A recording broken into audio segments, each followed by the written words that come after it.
Hello there, I'm Gary. Welcome to my channel and welcome back if you've been here before. So today is box opening day on the kit of the week, and the kit of this week is of course the newish Supermarine Spitfire F.Mk.XVIII in 1/48 scale from Airfix.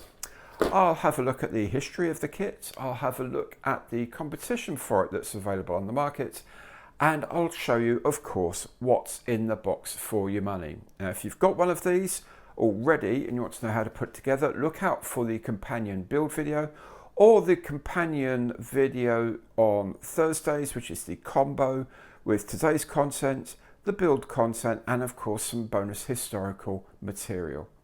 Now if you like the program, I do hope you do, please do remember to say so by clicking on the like button down there, the thumbs up symbol, and if you haven't done so already, please subscribe to the channel. You do that by clicking on the small logo down there in the bottom right corner. It doesn't cost you anything, helps me enormously. And if you want to offer a bit more concrete support for the channel, you can do that through clicking the super thanks button. That instantly helps me see which videos are most popular. Or you can support me more directly through Patreon and Buy Me a Coffee. Links to both of those are in the information box below. There's also a link to the Airfix online store. Now if you click through that link, then buy anything at all, then Airfix at no extra cost to you will give this channel some money. And of course, if you're a member of the Airfix club, you will still get your 10% online discount. Okay, that's enough of all of that. Let's have a look at the kit of the Supermarine Spitfire F.Mk.XVIII in 1/48 from Airfix.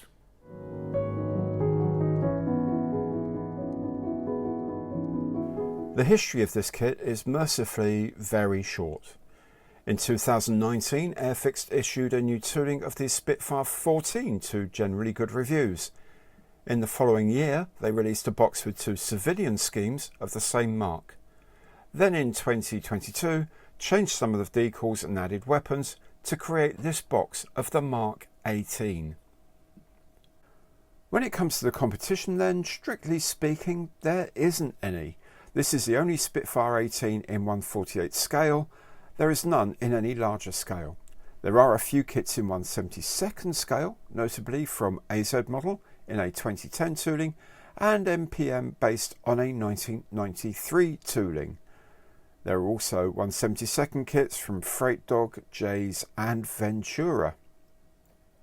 Mark 1 models also has a Mark 18, this time in 1/144 scale as a 2-pack.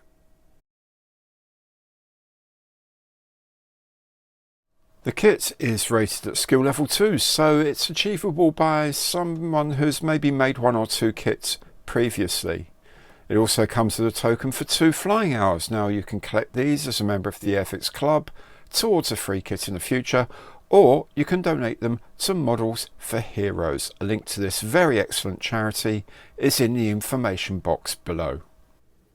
Here we have the usual Airfix stunning box artwork, really evocative of a Spitfire 18 doing the works in Malaya. It's a top opening box as is normal for Airfix these days, and inside we find a huge bag full of parts. We'll have a look at those in a bit more detail in a moment. We have the ever useful instruction leaflet. Again, we'll have a closer look at these in a minute, but very comprehensive, up-to-date graphics, very good. And of course we have the decal sheet for the 2 versions available from this boxing. First of all, we have frame A, and this has the lower part of the wing. It has the horizontal stabilizers, elevators, 2 different tail planes. I suspect this is for the 18. 2 different sets of wheel covers, the ailerons, undercarriage legs, the interior of the cockpit, spinners, and some air inlets for the coolers, and I think these are probably structures for the inside of the wheel well. You can see already this kit was intended for more than one variant. Frame B has more of the basic structure. Here the fuselage, the front of the top of the fuselage here I'm really glad they did this, because there's a part there that's really difficult to get if you have to make them in halves. The oil filler, or coolant filler rather. More parts of the cockpit here.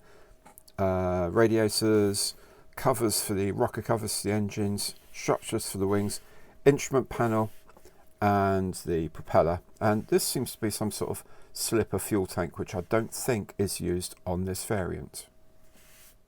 Frame C are the upper wing panels. Now these have the original curved wingtips. The fact that they've come moulded on this suggests to me that were this, say, a 14 with clipped wings, these parts would be different. They would be very easy to mould separately and add into the kit, which is a very smart piece of planning. Frame D and some general bits and pieces, interiors of the cockpit, the control column, sides of the seat itself, the pilot, of course, various bits and pieces, and of course multiple versions of the wheels, which is quite interesting. There's 1, 2, 3, 8 different wheels here, so 4 different variants of wheels, 2 different types of exhaust pipes. I've looked really hard and I'm not entirely sure I can tell the difference, but again, meant for more than one aircraft.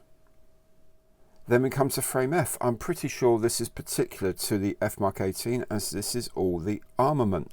The fact it's F, I haven't had a look at frame E yet. It's in fact the transparencies. So these are bombs, rockets, and their mounting points.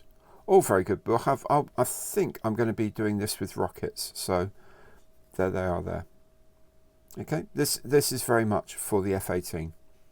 And finally, the aforementioned frame E, which is the transparencies, just one windshield, but 2 different canopies, one slid open, one not open. Here we have 2 side windows for photo reconnaissance versions. Here we have the wing tips if you're doing a clipped wing aircraft, not the F-18 of course, because that comes with the round wings as we've seen. And these odd bits at the end here. I'm going to go out on a limb and say that perhaps these longer transparent bits are supposed to be camera lenses that you would be able to see behind these windows were this a photo reconnaissance aircraft, which of course it isn't. But anyway, there you go, that's frame E, the transparencies. The plastic seems generally very well moulded. There's quite large panel details and so on, but that's just going to make life easier for us mere mortals in terms of doing some weathering and some shading.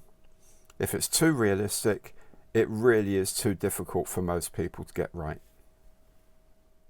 There's a pleasing amount of detail on the inside of the cockpit as well. I look forward to being able to pick out little bits of pieces of piping. Here we can see the exhaust options for the Griffon engine. The exhaust stack here has round exhaust pipes. These ones here are more elongated exhaust pipes.